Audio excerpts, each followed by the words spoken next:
আসসালামু আলাইকুম। আমাদের জীবনে দোয়া বা প্রার্থনা কিন্তু খুব জরুরি একটা অংশ। কিন্তু কখনো কি মনে হয়েছে, এই দোয়া করাটা কি শুধুই আল্লাহর কাছে কিছু চাওয়ার একটা তালিকা? নাকি এর পেছনে আরও গভীর কোনো অর্থ আছে? চলুন, আজ আমরা এই দোয়া বা মোনাজাতের গুরুত্ব, এর আদব আর আসল তাৎপর্য নিয়ে একটু কথা বলি। আমাদের আজকের এই পুরো আলোচনাটা মাওলানা আবদুল্লাহ হুমায়ফারের লেখা দোয়া মোনাজাত, গুরুত্ব, আদব ও কিছু আর্জ বইটির উপর ভিত্তি করে সাজানো হয়েছে। আমরা এই বইটির আলোকেই বিষয়গুলো বোঝার চেষ্টা করব। তাহলে চলুন একদম সেই মূল প্রশ্নটা দিয়েই শুরু করা যাক। এই যে আমরা দোয়া করি, এটা কি শুধুই চাওয়া পাওয়ার বিষয়? যখন আমরা আল্লাহর কাছে হাত তুলি, তখন কি আমরা শুধু নিজেদের প্রয়োজনের কথাই বলি? এই প্রশ্নটা কিন্তু আমাদের দোয়ার আসল অর্থটা নতুন করে ভাবতে শেখায়। তো সবার আগে চলুন দেখি দোয়ার গুরুত্ব আর এর মর্যাদা আসলে কতটুকু। মানে ইবাদতের দুনিয়ায় এর জায়গাটা ঠিক কোথায়? চলুন একটু গভীরে যাওয়া যাক। ব্যাপারটা যে কতটা গভীর তা কিন্তু এই হাদিসটা থেকেই বোঝা যায়। একবার ভাবুন তো, আল্লাহর কাছে দোয়ার চেয়ে বেশি সম্মানিত আর কোনো কিছুই নেই। এটা যেন স্রষ্টার সাথে তার সৃষ্টির কথা বলার সবচেয়ে সেরা একটা উপায়। আর সবচেয়ে দারুণ ব্যাপার কি জানেন? দোয়াকে বলা হয়েছে ইবাদতের মূল বা মগজ। তার মানে এটা শুধু ইবাদতের একটা পার্ট না, বরং এটা হলো ইবাদতের একেবারে কেন্দ্রবিন্দু। কারণ দোয়ার মাধ্যমে একজন মানুষ নিজের অসহায়ত্বটা প্রকাশ করে আর আল্লাহর উপর তার পুরো ভরসাটা রাখে। আর এটাই তো ইবাদতের আসল কথা, তাই না? এই বিষয়টা আরও পরিষ্কার হবে এই হাদিসটি শুনলে।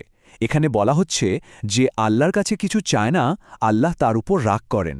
কি অদ্ভুত সুন্দর একটা ব্যাপার! সাধারণত মানুষের কাছে বারবার কিছু চাইলে তারা বিরক্ত হয়, কিন্তু মহান আল্লাহ চান আমরা যেন কেবল তার কাছেই চাই, বারবার চাই।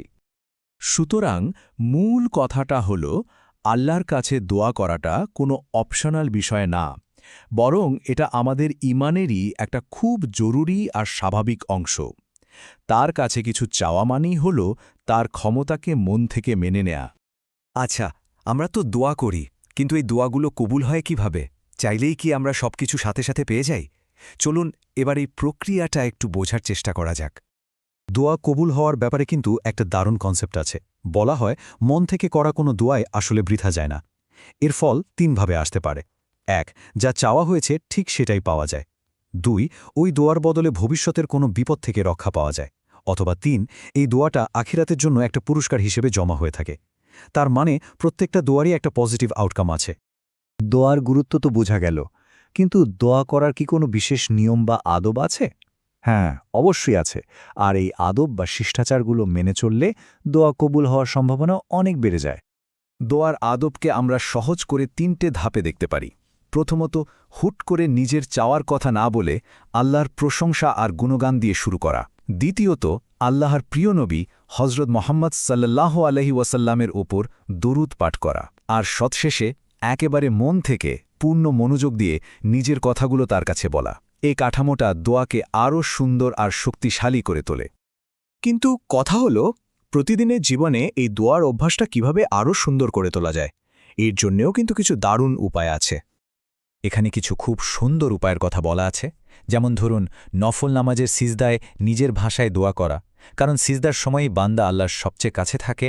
আবার শেষ রাতে উঠে আল্লাহর কাছে ক্ষমা চাওয়া, নবীজি সাল্লাল্লাহু আলাইহি ওয়াসাল্লামের শেখানো মসনুন দোয়াগুলো নিয়মিত পড়া আর সেগুলোর সংখ্যা বাড়ানো, আর মাঝে মাঝে ২ হাত তুলে আকুতি করে দোয়া করা।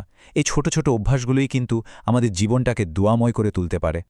তো আজকের এই পুরো আলোচনা শেষে একটা প্রশ্ন সবার জন্যই থাকল। আমাদের জীবনে দোয়াকে কিভাবে শুধু চাওয়া পাওয়ার একটা তালিকা না বানিয়ে স্রষ্টার সাথে একটা গভীর আর অর্থপূর্ণ আলাপে পরিণত করা যায়, এই বিষয়টা নিয়ে ভাবার অনুরোধ রইল।